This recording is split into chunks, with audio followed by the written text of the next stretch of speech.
Salut à tous, c'est Bang de la chaîne, bienvenue sur cette vidéo qui aujourd'hui va parler d'un article que je viens juste de lire dans Marianne, que vous pourrez retrouver, ça s'appelle La méditation en pleine conscience dans les écoles à vivre les tensions, du 18 janvier 2022, donc d'hier.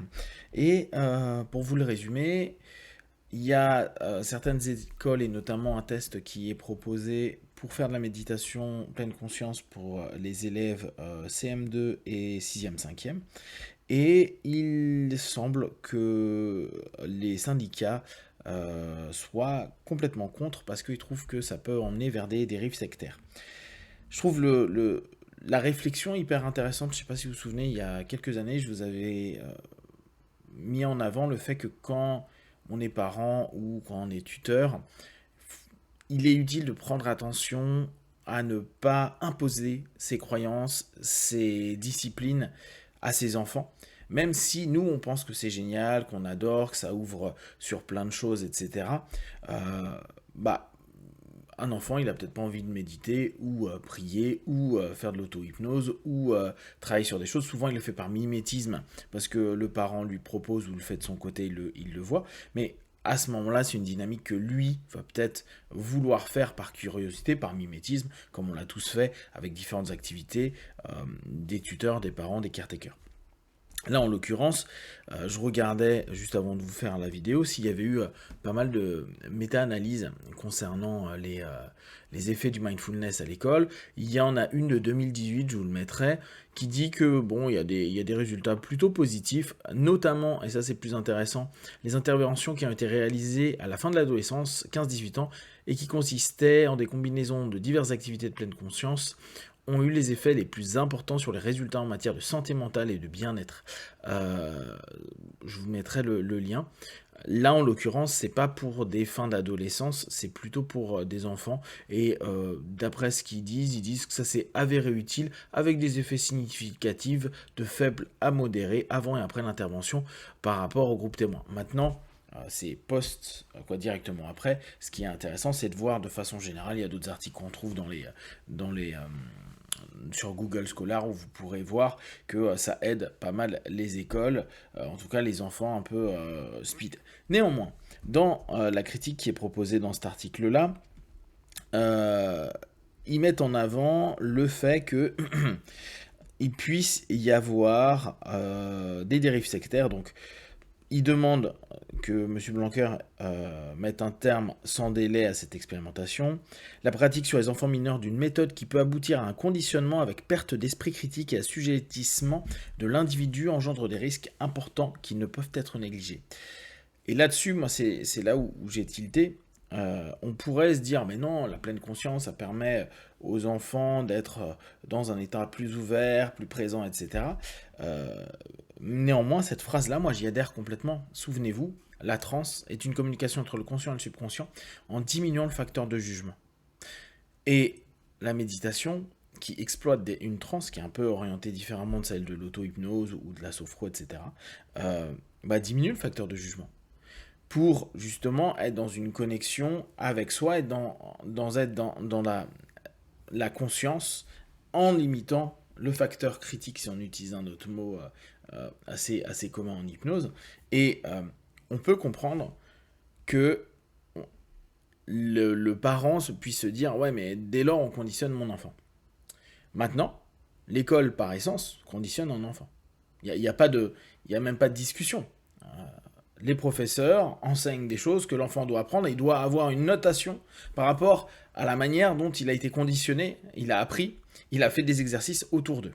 Alors, je peux très bien comprendre que sur ce genre d'éléments-là, ça pose problème, mais oui, la pleine conscience, l'auto-hypnose ou autre, il y a un moment, on va justement dans cette diminution du facteur de jugement. Mais l'école, par essence, la manière dont est enseigné, la saturation qu'on a au niveau de l'école, nous fait tous entrer en transe. Regardez, les yeux des gamins, ils sont comme ça. Et tout le monde dit, t'es ailleurs, t'es pas là, t'es pas concentré. Bah oui, t'es en transe, t'as plus de facteur de jugement, et tu sais même plus vraiment ce qu'on dit. D'ailleurs, c'est à ce moment-là où le prof nous demandait quelque chose et on répondait spontanément la dernière phrase qu'on avait entendue parce que nous, on n'était plus connectés depuis un paquet de moments. Donc, ça, c'est assez intéressant à prendre en compte. Je peux comprendre qu'avec ce qu'il y a derrière, parce que bien sûr, on a vu le mindfulness dans des choses très positives, mais aussi dans des dérives sectaires, clairement.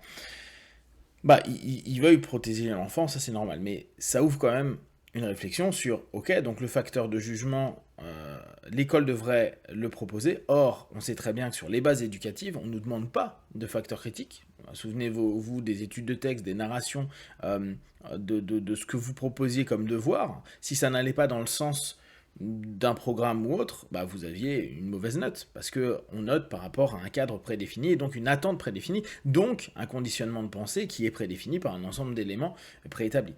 Donc là-dessus, il y a une vraie réflexion que je trouve chouette à se poser pour nous, pour le plaisir intellectuel, parce qu'on ne pourra pas faire grand-chose, je pense. Donc, ils ont repris l'ami Vilude bon, qui, qui a mis en avant, qui a vu des dérives sectaires avec cette notion-là.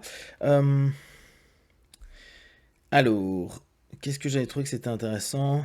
Oui, alors, il critique le fait que même s'il ne pense pas faire pas mal faire, les professeurs qui introduisent la méditation de pleine conscience en classe sont souvent formés par un webinar de 3 heures. Alors, oui, certes, c'est très possible. Néanmoins, si ça leur pose problème, maintenant il y a des DU de méditation pleine conscience, c'est-à-dire qu'il y a un diplôme universitaire. Il y a quelque chose qui est agréé par l'État. Donc oui, on pourrait se dire, bon, bah, l'instituteur ou le professeur, il a pas à le faire, mais il peut très bien aller se former. L'éducation nationale pourrait lui donner, parce que c'est un diplôme qui maintenant est reconnu comme le DU d'hypnose. Donc là-dessus, là, il y a une réflexion à poser, même si pour les enfants, c'est bien qu'il y ait quelqu'un qui connaisse, qui soit expert du sujet. Bien que parfois, les gens, ça peut faire 10 ans qu'ils travaillent dessus et ils sont devenus experts. Ils ont vu sur une des études que je regardais avant de vous faire la vidéo, que notamment, il y avait des meilleurs feedbacks en fonction de personnes qui étaient déjà dans l'établissement ou des intervenants extérieurs. Et là, on le sait très bien, c'est le rapport transférentiel. Euh, et quand c'est notre prof qui prend une autre casquette, parfois on avait du mal à accepter cette autre casquette, alors que quand c'est un intervenant extérieur, ça prend un peu plus de sens, il y a peut-être plus de focalisation, il y a peut-être plus d'éléments divers. Mais ça aussi, c'est quelque chose qui peut être réfléchi. Bon, après, il parle un peu ésotérisme. L'entrisme dans le cadre scolaire de coach non agréé par le rectorat est susceptible de manipuler des enfants. Ok, mais là encore, il y a des DU de mindfulness, il y a des DU d'hypnose, il y a des DU de plein de choses. Donc, oui, il n'y a pas besoin de prendre un coach d'école privée ou autre, c'est vrai.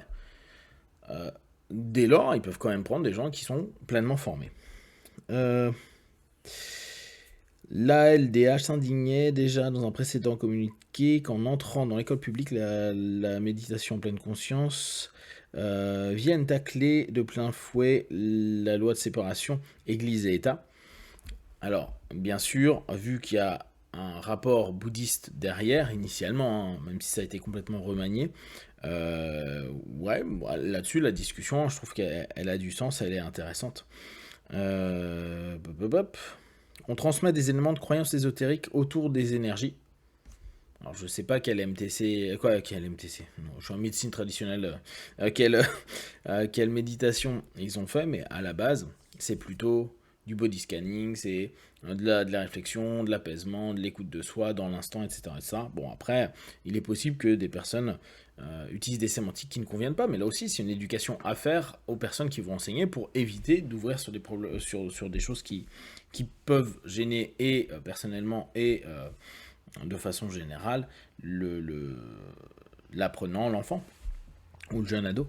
De fait, l'américain John Kabat-Zinn, donc apparemment, est le créateur du MPC, mentionné dans le site du député, ok, bon, et lui, il était coussi comme ça, ok, mais moi, de mémoire, je croyais que ça venait d'un Rinpoche, je ne sais plus quel Rinpoche, alors effectivement, donc dès lors très, très bouddhiste l'idée, mais je me souvenais pas que c'était un Américain qui avait remanié l'élément. Possible. Faudrait que je vérifie. Bon, ok, bon, après, il y a tous les promoteurs qui disent que ça guérit des choses, puis après, c'est pas vrai. Ça, on est bien d'accord qu'il y a des dérives. C'est quand même assez intéressant à prendre en compte. Et il se pose la question, bah oui, est-ce que enseigner ça, c'est intéressant, sachant que il y a peut-être des maths ou du français à étudier. Maintenant, je me souviens que c'était dans des écoles bon, aux US où ils faisaient ça en début de journée. Et dès qu'il revenait des pauses, mais il faisait ça pendant 2 minutes. 2 minutes, c'est souvent le temps que tu as de sortir ton cahier, prendre tes stylos, dire les gars, calmez-vous et commencer ton cours. Donc, je sais pas. Maintenant, c'est une réflexion. Je peux comprendre que toutes les méthodes qu'on propose, qu'on fait, puissent faire flipper, parce qu'on sait très bien que ça peut partir très vite, et même des méthodes, moi, que j'aime beaucoup, il y a souvent, je me dis, ouais, mais est-ce que ça part pas trop en cacahuète? Est-ce qu'on peut rester terre à terre? Et notamment là, quand on enseigne à des enfants, ou à des plus jeunes, l'idée c'est toujours de les éduquer et de leur enseigner des choses pour qu'ils puissent, eux, dire oui, non, j'accepte, j'accepte pas, j'aime, j'aime pas. Bien sûr, on doit le faire aussi avec des adultes, mais on estime qu'il y a une distance, une capacité qui est plus importante. Encore que c'est prendre les enfants pour des cons, mais oui, bien sûr, c'est à l'adulte de protéger. Donc, ça serait intéressant qu'ils fassent des croisements de méta-analyse, qui voient réellement, et là apparemment il y a des tests quand même qui sont faits depuis pas mal de temps en France, qui ont des bons résultats, qui soient accompagnés par des personnes qui sont des experts, qui sont diplômés, etc. etc. Parce que il y a de fortes chances que ça puisse réellement aider. Bien sûr, pas toute la classe, mais comme le sport n'aidait pas tous les gars de la classe, comme l'art n'aidait pas tous les gars de la classe, eh ben, ça va peut-être aider 20, 10, 20, 30%. Et si ça les aide déjà à avancer scolairement et humainement, bah, pourquoi pas. Je sais pas, la réflexion est intéressante, je vais vous mettre en lien l'adresse de l'article. Si vous avez des questions et des remarques sur le sujet, partagez sur Facebook, YouTube. J'y répondrai le plus rapidement possible. Comme d'habitude, de tout ce que je propose, ne prenez que ce qui est bon et juste pour vous tester, observer, analyser et conclure. Be one, ciao.